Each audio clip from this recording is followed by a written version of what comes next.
Hi everyone, welcome to GradCast, the official radio show of the Society of Graduate Students here at Western. I'm your host Yousuf. And I'm your co-host Liam Clifford. And today we are joined with Jessi Gilchrist, who has done her master's here at Western in political science and history. So welcome to our show, Jessi. Oh, thank you very much. I'm happy to be here. Awesome. Jessi, it's good to see a fellow history alum amongst our guests again. Do you just want to explain to Yousuf and the audience a bit about yourself, why you chose Western, and where you're kind of ending up now? Sure. So I'm originally from rural Saskatchewan, so I'm kind of like making my journey east. I actually started my undergrad in music. So I have a Bachelor of Music in Flute Performance, and about halfway through my undergrad, I became really interested in history and international relations after taking some electives, so I decided to pursue a BA as well. And I guess my journey to grad school was a bit of a dilemma because I wasn't sure, do I do music, do I do history, where do I really go from here? So I had a little bit of trouble deciding which, but I ultimately chose history, and I really ended up at Western for my amazing supervisor, Francine McKenzie. I guess I just finished my MA thesis defense a couple of weeks ago, and now I'll be starting another MA at the University of Toronto. Wow, what a journey. And I guess I was wondering, what were you interested in music? I majored in performance, so I was interested in becoming an orchestral member. So Jessi, I'm someone who's going to ask you some really silly questions, since my field is very different and this is all very new for me, and I really enjoyed reading your abstract. Could you share with us what your research is about for someone like me to understand? Sure. So I'm looking at the history of the 1920s and 30s, and I guess I'm trying to understand a history that we know just in a different way. So the way we usually talk about this period is this period of binaries, with the Second World War clearly in sight. So we look at nationalism and internationalism and fascism and democracy and empire and state and collective security and total war. So we're looking at these really binary concepts that we see clash and end up with the Holocaust, ends up with total war. But I'm trying to understand what the continuities are between all of these binaries.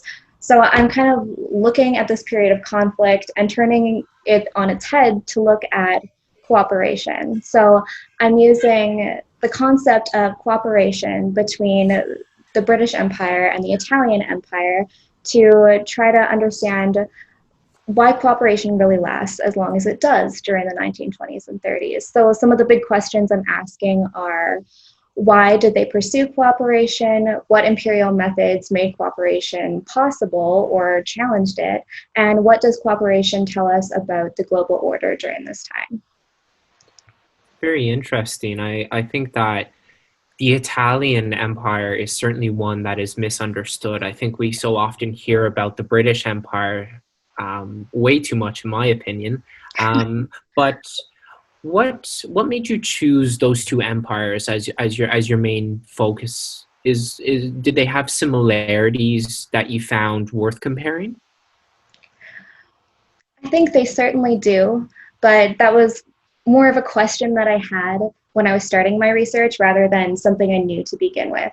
So I think I wanted to look at Italian fascism because we so often look at German Nazism, and Italy is kind of seen as this country that just kind of played along, but really it was complicit. It was a driver in the road to total war. And it's surprising how many zones of competition and contact zones there are between the British and Italians. So the Mediterranean is really this zone of clashing imperial ambitions, and looking first at Italy and then seeing where these conflicts, or not really conflicts, but zones of cooperation emerge, is kind of what led me to focus on those two empires specifically. Oh, so Jessi, tell us more about Italian fascism, and what do you think were the central tenets of this kind of destructive ideology? Um, I mean, there's a lot of literature that's been written on fascist ideology, and I guess there are two really main arguments about what fascist ideology is. So there is the orthodox school of fascist historiography that argues that, well, Mussolini was really just an opportunist. He was just really trying to find a balance between Nazi Germany and the British, and that he didn't really have an ultimate ideological goal for war. But this argument has been largely reconsidered by more recent historians who really see fascist ideology as being ideologically driven, which I mean should sound somewhat straightforward, but it's actually been quite a contentious thing about to what degree Mussolini was ideologically motivated. So a big aspect of his ideology is empire building, to break out of the Mediterranean prison that he calls, to achieve the I guess the German equivalent to Nazism would be Nazism's Lebensraum would be Spazio Vitale, which is living space in the Mediterranean. Social Darwinism, that there is a hierarchy of races and a hierarchy of states that the world somehow revolves around. Those are probably the very central elements that my research really engages with. Thank you. So, Jessi, we've been dealing with a lot of terms, and one obvious character that comes up again and again is Benito Mussolini, who is the current leader of Italy, correct? Yes. Yeah. So he obviously seems to get on very closely with Adolf Hitler, who needs no introduction. What sort of relationship do they foster? Is this a way for Italy to expand its image on the world stage? Yeah, I think that's a really interesting question. And something that's really interesting about this relationship, actually, is that, as you say, so many of us know Hitler was no introduction at all to history, really. But Benito Mussolini actually gained power 11 years before Hitler did in 1922. So I guess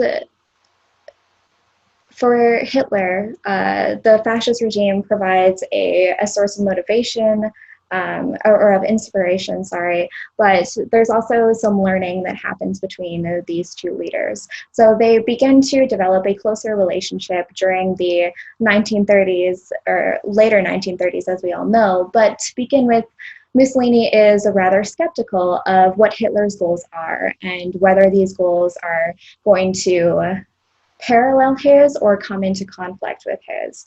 So to begin with, I think that cooperation with the British seems like more of the a direction or a relationship to preserve, because the British also have a high international standing with the League of Nations, and Germany is seen as this country that's rebuilding, that no one really knows where it's going to end up. So the shift towards Nazi Germany and the relationship that Mussolini and Hitler end up fostering is one of, I would argue, mutual interest, because by the late 1930s it becomes clear that their goals will actually complement each other rather than conflict each other. And I think that certainly brings up a follow-up question, because in reality, we're dealing with two very different political ideologies if we talk about the United Kingdom and Italy at this time. United Kingdom obviously priding itself on democracy, and that's obviously in air quotes, if you will, because nothing in democracy ever comes out fully in practice, and fascist Italy. So I'm wondering, how did these two countries reconcile their inherent ideological differences to cooperate with one another in the international realm? That's actually a question that my thesis really engages with. So one of the things that I was interested in questioning when I first started this project is, to what degree can different ideologies coexist or even work together?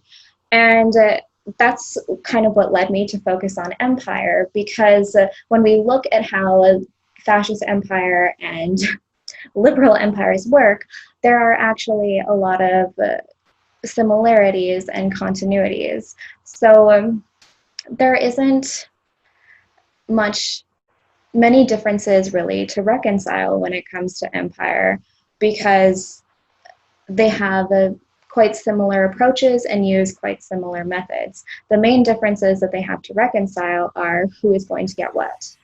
I was wondering, Jessi, were there rules that were bilaterally agreed upon by both sides? Do you mean like during the 20s and 30s? Yes, exactly. When you said that when you mentioned that there were corporate developments, including bilateral agreements on rules, norms, etc., for the purpose of avoiding clashes, limiting imperial competition, for example. Sure. So that's one of the things that I'm really focusing on in my research, is how does cooperation work? And a number of my case studies show that cooperation works because it's mutually beneficial. And I think the Arabian Peninsula is a great example on how bilateral agreements create systems of cooperation that are mutually beneficial to both empires. So in the mid-1920s, there is a lot of potential for conflict in the Arabian Peninsula, because Italy wants to get a foothold in Yemen, and the British want to kind of safeguard their position at the bottom of the Arabian Peninsula in the Aden Protectorate. So there's great potential for these two empires to clash, but rather than letting competition go too far, they decide to create an agreement known as the Rome Understanding, which is where they sort of define how empire is going to work and limit areas of competition to prevent conflict from actually unfolding. So how this works is they both just essentially create a spheres of influence arrangement, where the British get the Aden Protectorate and what we now know as Saudi Arabia, and the Italians get Yemen. And these are the limits of their political influence that they decide upon. And looking at a map, it would seem that this agreement is rather skewed towards the British because they get so much more land than the Italians do. But it is seen as mutually beneficial, because before this, the Italians do not have an internationally recognized position in Yemen. And through this agreement, the world's greatest empire is recognizing that they do have a position in Yemen.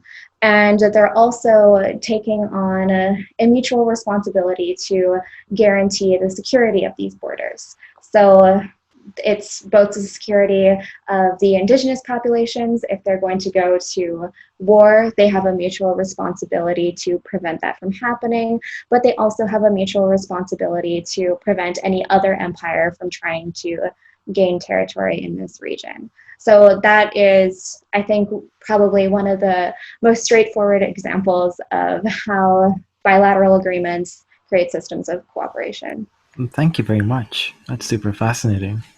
I particularly find that interesting too, because one of the questions I had come up with was, how did this imperialism that Italy purported, what I might call fascist imperialism, differ from this so-called democratic imperialism that the British Empire purported?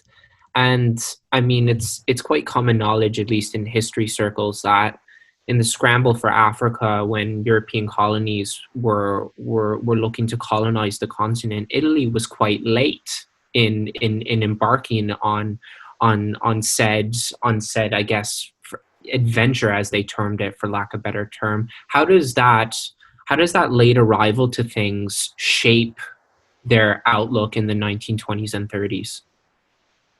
I think that late arrival really plays a huge factor because we see in the 19th century all of this imperial conquest happens, that the British are venturing into Africa, the French are venturing into Africa, other European countries are, but Italy really only makes one attempt to venture into Africa in the 19th century, and that is with Abyssinia, in which they are rolled back, and it is a total failure.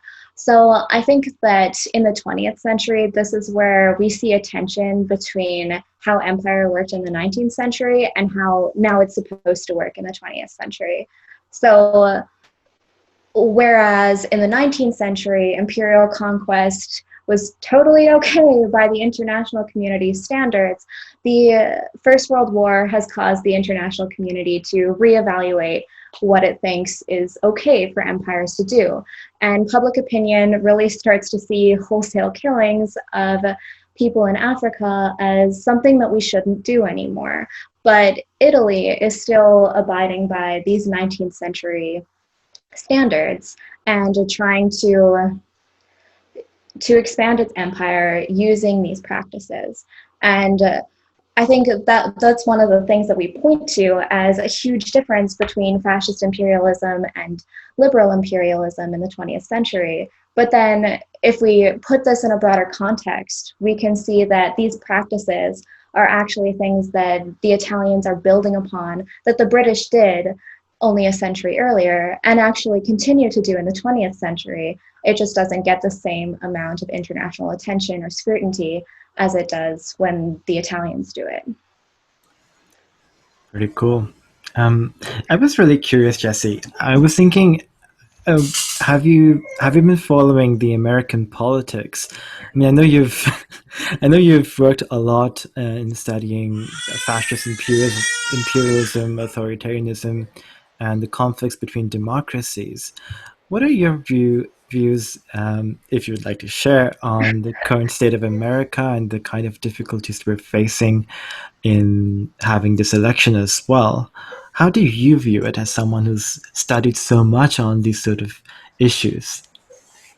Oh, that's a big question. I will preface this by reminding the listeners that I am not a political scientist, so I'm not going to create my model and apply it to another context, but I do have some thoughts.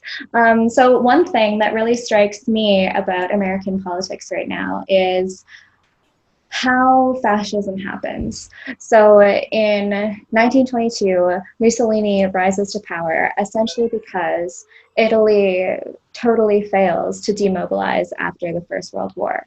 So the First World War ends in 1918, but Italy is still a total mess. The economy is not doing well. There's been kind of like pockets of Marxist revolutions, and some Italian groups are deciding that they themselves will go off and claim parts of the world for themselves, for Italy, for themselves. And this might seem quite different to what's going on in America right now, but I think that there are actually some similarities. And to say there are similarities is certainly not to equate. I don't think that it's the same, but there are definitely some similarities to point to. So we haven't necessarily all been involved in a major war, but economies and societies are definitely mobilized to fight COVID-19. And I think that this whole movement, the way that we have mobilized almost everything to stop the spread of COVID-19, it can be we can see some similarities with states of war and the limits that we give our governments to really intervene in the daily lives of populations. So like biopower has skyrocketed since we have declared a state of emergency. And there are protests against racial injustice all over America. There are police disappearing people, which I think we can see that might even be going possibly further than before the rise of fascism in 1922. So I think there are definitely ways that there are some parallels between American politics and the rise of fascism, and I hope that we can all learn from the rise of fascism and not take this any further. I'm glad I asked that question. Yeah, it's certainly packed with lots of information. Now, something as simple as a Trump tweet claiming that COVID-19 is a hoax or that mail-in ballots are going to ruin the election. Can we draw any comparison between that and Italian war propaganda in this time? That's very interesting. I have not focused on propaganda or really the cultural aspect as much. I got to know that you were the chair of the Society of Graduate Students academic committee. Could you share with us what that committee was about and what was your role? And also, what was the best things that you learned while being in that position? Yeah, for sure. The academic committee, its main role is to plan the Western Research Forum that happens every spring on campus that unfortunately did not get to happen this year because of COVID-19. But that's one of the major projects that we really work towards. And while I was chair, the committee was working to expand what its mandate and its events are. So we have started a seminar series. So before the Western Research Forum, which didn't happen, we started a poster workshop for participants that are going to come and do a poster. We held a workshop for what posters should look like and how to prepare for that. And we also started a student supervisor relationship workshop series. So, and now I am no longer chair, but the current chair and VP academic are working to expand the academic committee's mandate further. It was really great to be involved with the academic committee. I learned a lot, not just about academia, but event planning and all of the things that go into trying to coordinate more than 100 graduate students on campus on the same day and feed them. Feeding them is a challenge. Well, thank you so much for the remarkable work you've done for us and our community. I think we all are very grateful for that. So thank you. Of course. We are certainly in your debts. Now, Jessi, you are going to U of T. What is the next little while going to look like for you, and how is COVID going to hamper or inhibit your ability to perform research? Oh, the sad question. So I'm going to U of T in the fall to do a master's in European and Russian affairs. That is not the sad part. The sad part is wondering when we will be able to go overseas and even in Canada visit archives again. So I'm trying to keep an open mind and adjust my research goals and the sources that I use accordingly, and be hopeful that archives will open, and not too soon, but they will open under safe circumstances and the world will handle COVID-19 in a wise way. Yeah, we certainly hope that for the foreseeable future we can return to some sense of normalcy. Now we're almost out of time. If I had to give you a 30-second window to say something interesting to the audience about your research, what would you say to them? I think one of my most important takeaways is to recognize how empires really work and how they shape our daily lives. And one of the big things that I've been concerned with is this idea that fascist imperialism was totally terrible, which it was, and British imperialism was somehow a opposite humane form of imperialism. And I think that that's a myth that we know is false, but for some reason continues to guide how we view the world. And if we think about really the consequences of imperialism, fascist imperialism, the Holocaust, they have long-lasting consequences, and we know that. But we tend to ignore or try to brush past these long-lasting consequences that British liberal imperialism continues to have, especially in Canada. Like, look at all of the protests that are protesting land claims that the government just refuses to recognize. This is a long-lasting consequence of liberal imperialism. And I think recognizing the continuities between something so horrible and something equally bad that we have somehow created binaries between is really important moving forward. Absolutely. All right, so we're at the end of the show. Thank you so much for coming to our show, and I mean, I wish we could have more episodes as well, because we could probably have a whole episode on some of the topics you've mentioned. But anyway, Jessi, good luck with your new adventure in Toronto, and so. This has been Gradcast, the official radio show and podcast of the Society of Graduate Students at Western University. I've been your host, Yousuf, and my co-host was Liam Clifford. We've been speaking with Jessi Gilchrist, and this episode was produced by me as well. If you would like to be involved with the show or get in contact with us, email us at gradcastradio@gmail.com. You can follow us on Instagram, Facebook, or Twitter at Gradcast Radio. To listen to us, we are on the radio at Western Radio 94.9 FM. You can also find all of our episodes on our website, gradcast.ca, or on podcast apps like Podbean, iTunes, and Spotify. Alternatively, select podcasts have been uploaded to YouTube at Gradcast Radio. Thank you for listening, and have a great night. Take care, folks.